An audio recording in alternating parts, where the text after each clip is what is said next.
Hi everyone, my name is Kelly and I'm a registered physiotherapist working out of the Triangle King West location. And today Neela and I are going to be explaining and just showing you some of the postural changes that happen when you're wearing high heels and just talking about some of the conditions that wearing high heels can put you at risk of, and some exercises and stretches that you can do at home just to help remediate some of these issues. So first we're going to go over and we're just going to take a look at Neela wearing high heels. So she's just going to turn and face me. And we're going to start and just take a look at how she's standing. So this is pretty typical of how most women would stand when they're wearing high heels. Those are pretty high heels. They're about 3.5 inch heels. So again, pretty typical of what most women would choose to wear. And so we can see, just looking at Neela's posture, I'm just going to hold her shirt in a little bit so we can see her back. As we can see that she's got a little bit of arching going on here in her low back. And so this is a pretty common compensation that most women will have when you're wearing high heels. And the reason is because when you're wearing high heels, what happens is your whole sort of center of gravity actually comes forward. So it's pulling you a little bit forward and your body's just trying to compensate. And so it arches here, and Neela, you can feel sort of a little bit of an arch there. And what ends up happening is her whole sort of upper back, again, because her whole body's being pulled forward, her upper back is going to compensate. She's going to kind of lean back through this part of her back here, which is her lumbar spine.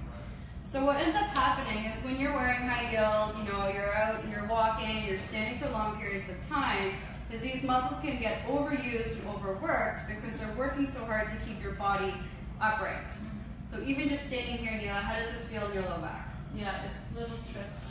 A little, Neela's just saying that she feels a little bit of stress going on in her low back. So it's telling me that these muscles are working pretty hard just to help keep her upright from falling over, okay?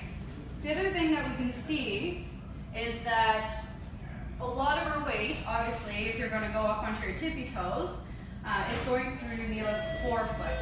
So your forefoot is the front part of your foot here. And so when you're wearing high heels, the higher heel you wear, the more pressure you actually put through that part of your foot.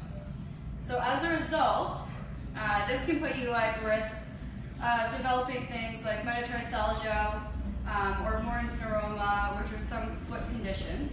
Also, if you take a look at these heels in particular, you can see that the front part of the shoe is pretty narrow. So it kind of goes down and it comes into sort of this tip here. And so if we take a look at her toes, you guys can't really see from here, but they're kind of squished in there. How do your toes feel? Yeah, it's squished. A little squished, yeah.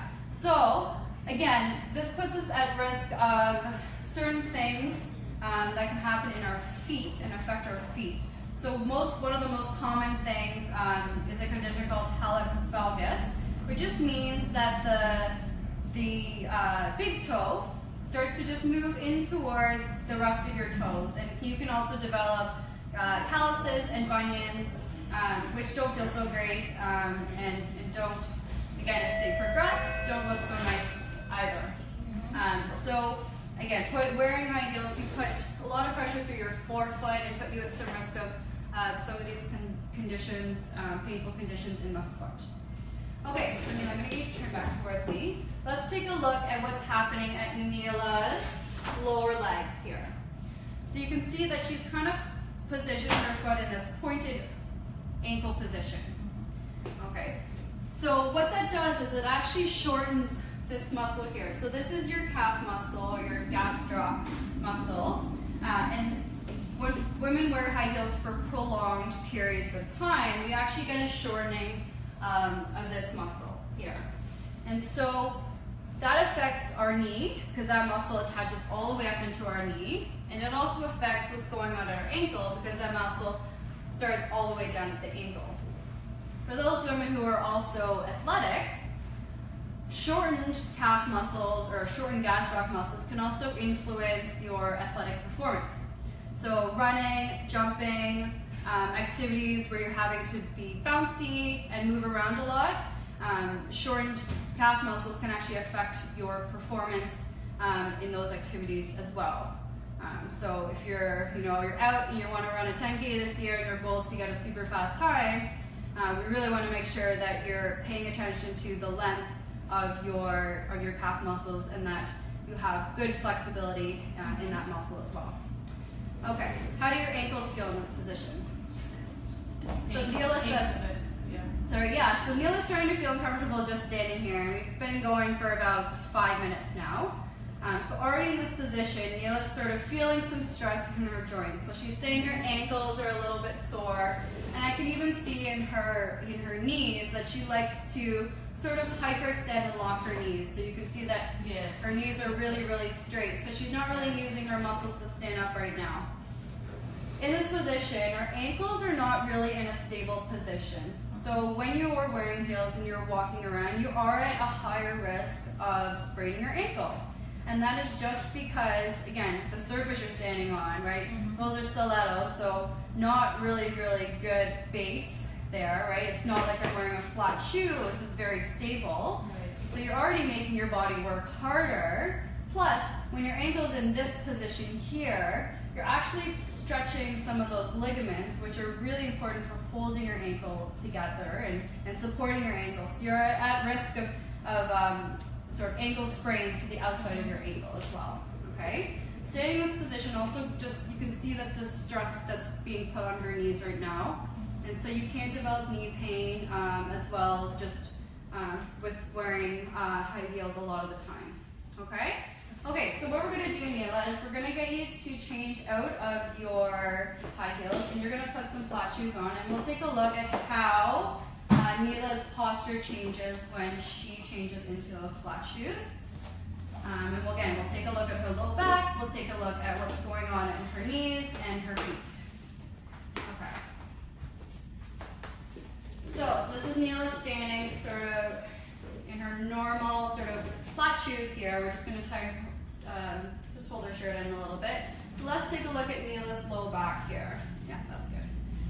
So you can see that she's got, again, it's normal to have a little bit of a curve here. We're supposed to have a little bit of a curve. What we want, and let's see, Neela, can you arch your back and stick your bum out a little bit? Yes. Yeah, there you go. So that would be sort of more like when she was wearing her high heels, and if you come back to sort of a normal standing position, you can see that that curve is still there, but it's lessened. And how does your back feel when you're just standing like this? Wonderful. It feels wonderful. Neela's back feels wonderful standing in this position. So her muscles are still working here, right? Those muscles are still going to be on when you're standing, but we're not overworking them, right? They're working sort of the normal amount that's required to keep her in this upright position, and we're not overstraining them. So standing like this, Neela's going to be less at risk of getting low back pain or issues. Okay, so if we come down and we take a look at her knees, Neela still likes to hyperextend her knees through here. But how does this standing posture feel in your knees?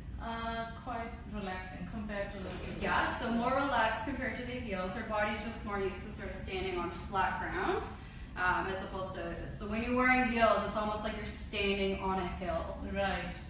Coming down and you're trying to keep your body up. Yes. If we come down and look at her ankles, so you can see how in this position, you're getting more lengthening through this calf muscle here. And how does your foot feel? How do your toes feel? Very nice. Yeah, so she can wiggle her toes in this position, which is important. You should have movement through your toes and through the front of your foot when you're standing, walking, wearing shoes in general. Great. So we can see, again, we kind of showed you a very drastic change between wearing like a 4-inch heel and wearing a flat shoe with respect to how it affects your posture. So let's go through, I'm just going to show you guys 2 exercises that you can do just to help, if you are choosing to wear heels, this can help just to relax some of the muscles, stretch out some of the muscles that are getting tight when you are wearing heels. So these are Accu balls. This is a large Accu ball. This is a small one. The small one is great for feet. This one is also really good for feet, but you can also use it on bigger muscles such as your calf. So what you're going to do is you're going to use a bare foot or sock, and you're just going to place the ball on the ground, and you're going to start with gentle pressure, and you're just going to rub and move your foot along the ball. And you're really working into the muscles at the bottom of your foot. Oops. Like so. And the more pressure you do, obviously the more intense it's going to be. And you can also do the big one. This one is great. You can put this one in the freezer and cool it down, especially if they're a long day of wearing heels. This is really good to help release those muscles. This one can also be heated if you prefer heat. But you're just going to roll, if I show you my foot, all the way from sort of these bones all the way down your foot to the bottom of your heel. So you want to get into all those muscles. Those muscles, again, get overworked when you're wearing high heels, and just when you're standing in general, those muscles just help to support your foot, and your whole body weight is resting on your foot. So those muscles get pretty tired, and they're small muscles, so we want to take care of them. So that is the Aki ball. The second thing I'm going to show you guys is just to stretch up some of the muscles in your calf. So I'm going to use the side of the wall here so you guys can get a perspective of what I'm doing. This is my favorite way to stretch your calf muscle. I find it's the most effective way. What you're going to do is you're going to find a wall, and you're just going to rest the bottom of your shoe up against the wall like so. You're going to start with a nice straight leg. And again, I'm just using the wall for support. I don't have to lean forward that much. I'm just going to stand here. And in this position already, I can feel a stretch in this muscle. So you might feel it anywhere from the back of your knee all the way down the back of your leg, maybe even into your ankle. You're going to hang out here for about 30 seconds. And you want to stretch at an intensity where you feel some gentle pulling, but not so intense that you're having to hold your breath. If you're having to hold your breath, it means you've just gone a little too deep into the stretch. We want to make sure that we're stretching at an intensity where your body can actually relax. So if we go too far and our muscles cramp up and tense up like that, then it's just harder for us to stretch them. So once you sort of relax into this position, I've been here for about 30 seconds, what I'm going to do is I'm going to try and attempt to bend my knee. Again, if you're doing, most people are really, really tight in this muscle. This just gets at a different muscle called your soleus, but I'm going to try and bend my knee. So that, for me, that's about as far as I can go before my body just says, you know, that's enough, we're good there. So what this does is it stretches a different muscle. So you might feel this stretch a little bit deeper or a little bit lower than the first stretch. Again, I'm just using the wall for support. I don't really need to lean or push too much into the wall. And I'm just going to hang out here for about 30 seconds, stretching at an intensity where I feel some stretch and gentle pulling, but I'm not holding my breath. So once 30 seconds passes approximately, I would do this again on my other side. So I won't show you guys that one, but again, 30 seconds with a straight leg, and then 30 seconds with a bent knee. And so that gets at both the muscles that cross and come down the back of your lower leg. Okay, so we've talked about some postural adjustments or postural compensation. So how does your body differ when you're standing in high heels versus if you're standing on flat shoes on a flat ground? We talked about some of the conditions that you might be more at risk of if you wear heels a lot. And we went over a stretch and an Aki-ball release just to help release some of the muscles and stretch some of the muscles that most commonly get tight and affected with wearing heels prolonged. Now, we don't want to say don't ever wear heels because that's really unrealistic, right? We understand, you know, there's times if you're going to a wedding, if you're going to a party, you know, some people have workplaces where it's part of their uniform or it's sort of expected that you're wearing heels. So we recognize that heels and wearing high heels is sort of part of our society, but there are some things just to consider when you're choosing your footwear. So the most important thing with footwear is variety. You want to make sure that you're putting your feet in different types of footwear. So high heels, running shoes, sandals, bare feet, You want to give your feet that variety. You're not just using high heels 8 hours a day every single day. If you're choosing to wear high heels, really try and keep your heel to about 2 inches or lower at minimum. When we jump up to that 3-inch and 4-inch, we really skyrocket the amount of pressure we're putting through our forefoot, and that really increases sort of the risk of some of those foot conditions that we talked about. Again, if you're wearing high heels a lot, or even if you just find that your feet are kind of hurting, it's really good to use some of those release techniques at home, and some of those stretches are very good. Most people, 9 out of 10 people, will have sort of tightness in these muscles here, just because we use them every day, walking, standing, going up and down stairs, running, etc. So those are just some recommendations just to take into account if you're choosing to wear high heels. If you would like, physiotherapists are really great at assessing posture and can give you some recommendations if you are experiencing any low back pain, hip pain, knee pain, foot pain, whether it be related to wearing high heels or not. It may be, it may not be, but it's always a good idea to come in, have an assessment, have someone look at it. They can give you some recommendations as to exercises that you can be incorporating into your day-to-day just to help relieve some of the symptoms that you might be experiencing. If you guys have any questions at all about anything that we covered today, you guys can feel free to contact me. My name is Kelly. Again, I work out of the King West location, Triangle Physiotherapy. Otherwise, there's 5 other locations that we have. So any one of those locations would be happy to help you guys out. Your feet are really important.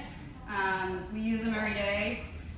So really take care of your feet. You've only got 1 pair.